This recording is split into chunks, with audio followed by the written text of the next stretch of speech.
À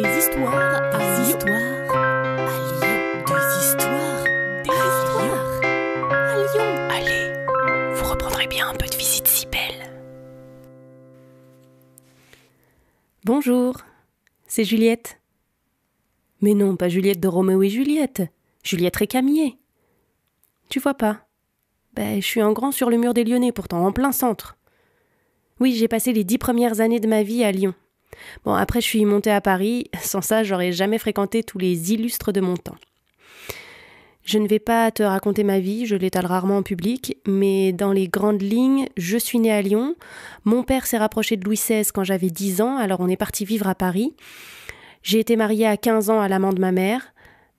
Ouais, je sais, c'est un peu chelou, mais c'était un mariage blanc. Un mariage non consommé, si tu veux. Et c'était plutôt pas mal parce que ça m'a donné un statut officiel de femme mariée, statut confortable, tout en gardant une certaine liberté. Et ça n'a pas de prix. J'ai beaucoup travaillé l'image que je donnais de moi-même. Une image de femme bien sous tout rapport, comme il fallait qu'une femme soit. Et une fois que tu présentes bien, que ton image correspond aux attentes, tu peux beaucoup plus facilement rencontrer plein de monde, être libre dans tes relations, tout ça.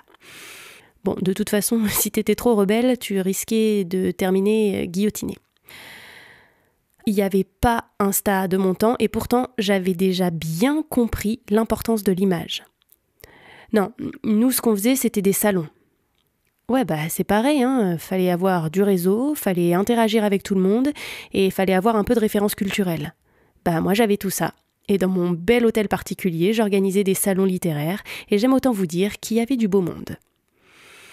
J'ai eu à cœur de paraître toujours mystérieuse. Ça rend attractive. Ça donne envie aux gens d'en savoir plus. Même pas besoin de faire d'efforts, ils venaient à moi. J'ai demandé aux artistes de me représenter avec un regard à la fois naïf et mystérieux. Ça correspondait aux attentes. C'était un peu le duckface en contre-plongée de ton temps, si tu veux. Je me montrais pure et innocente avec mes vêtements blancs, toujours. Je me montrais douce aussi grâce à mes poses alanguies, aux drapés de mes vêtements et aux teintes et matières qu'utilisaient les artistes qui me représentaient. C'est un peu comme si je mettais un filtre genre Rise ou Valencia. Enfin, un truc un peu doux comme ça dans le traitement. C'est pas que j'ai pas de caractère, Je sais très bien ce que je veux, mais les représentations ne montrent de moi que cette femme délicate. J'ai séduit les plus grandes personnalités de mon temps. Je me suis presque mariée au prince de Prusse. Ah, Auguste, c'était si romantique notre histoire. Bon, j'ai aussi eu Chateaubriand comme amant, pour ne citer que, puis j'en passe sur mes innombrables soupirants. J'avais vraiment choisi mon style, un style un peu antique, je dirais. Souvent un peu dénudé pour être désirable, mais pas trop pour ne pas être vulgaire. Les cheveux remontés par un ruban, avec quelques mèches libres dans la nuque. Ça marche hyper bien. C'est très travaillé et en même temps ça semble naturel. Et un postiche de cheveux pour faire du volume au-dessus. Et enfin, autre attente, la constance. En amitié, en amour, bien que j'ai eu plusieurs amants, mais surtout dans mon style vestimentaire. Du jour où j'ai choisi ce vêtement et cette coiffure, je ne les ai plus quittés de toute ma vie. Et oui, si vous vous adaptez à la mode, vous êtes comme tout le monde. Alors que si vous assumez un style nouveau et bien à vous, vous êtes unique et repérable dans le temps. Bon, ok, ça m'a valu quelques moqueries de mes contemporaines qui disaient à certains moments que j'étais complètement ringarde. Mais moi, ce que je vois, c'est que ça m'a rendue intemporelle. Jeune ou vieille, j'ai toujours eu la même allure. On peut dire que j'ai pas vieilli. Bon, ok, ça c'est aussi un peu grâce au filtre anti-âge commandé aux artistes qui m'ont représenté. En tout cas, grâce à cette mise en scène de mon apparence et à mon esprit aiguisé, il faut bien le dire, j'ai pu vivre ma vie, rencontrer beaucoup d'hommes et de femmes et développer mes connaissances et réflexions. Un jour, M. Tocqueville était venu à un de mes salons. Je lui avais demandé « Monsieur Tocqueville, que pensez-vous de l'égalité ?» Vous savez ce qu'il m'avait répondu ? L'égalité, ma chère Juliette, me fait toujours penser à vous.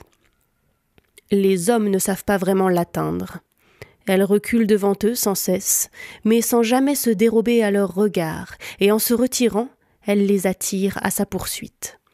Il la voit d'assez près pour connaître ses charmes, il ne l'approche pas assez pour en jouir, et il meurt avant d'avoir pleinement savouré sa douceur. J'avais répondu « Désormais, je vais m'appeler Juliette Égalité. » Allez, je dois partir, mais si tu veux me voir, c'est possible, au Musée des Beaux-Arts de Lyon. Ben oui, à ma mort, je leur ai légué des représentations de moi.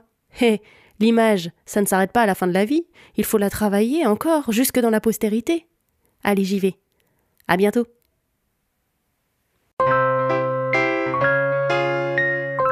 Vous reprendrez bien un peu de visite si belle. Salut à vous. Une gognandise, en parler lyonnais, c'est une plaisanterie. Ce podcast d'histoire, de légendes et de gognandises lyonnaises est proposé par les Visites si belles, visites théâtralisées et contées à Lyon. Vous pouvez nous retrouver sur les réseaux sociaux, Facebook, Instagram et Twitter. Pour réserver des visites, rendez-vous sur notre site web, vous trouverez le lien en description. Et pour connaître les prochaines histoires, abonnez-vous. Sur ce, on vous dit à bientôt.